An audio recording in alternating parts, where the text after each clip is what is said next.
Rekan-rekan sekalian, hari ini kita rilis pengungkapan ada mobil dibakar, isinya ada 2 jenazah. Setelah dilakukan penyidikan dan penyelidikan oleh gabungan antara Polres Sukabumi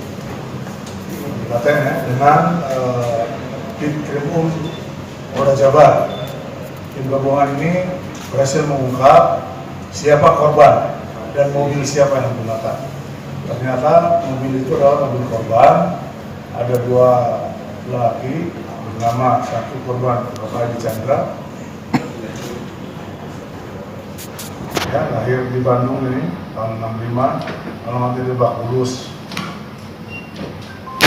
Yang satu lagi adalah korban atas nama Muhammad Adi Pradana, lahir tahun 96, mahasiswa, dan ternyata anak korban.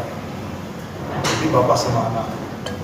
Hasil penyelidikan dan penyidikan, kita bisa ketahui siapa yang melakukan pembakaran, ya, siapa yang membawa mobil itu ke Sukabumi.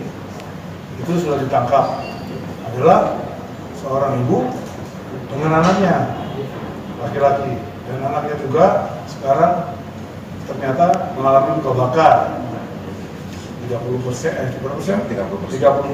dan dirawat di Rumah Sakit Pertamina di Jakarta dalam perawatan. Ya, motif dan lain-lain, siapa pelaku utamanya, siapa yang mengatur semua ini, kami akan ungkap nanti belakangan karena kita sedang melakukan penyidikan.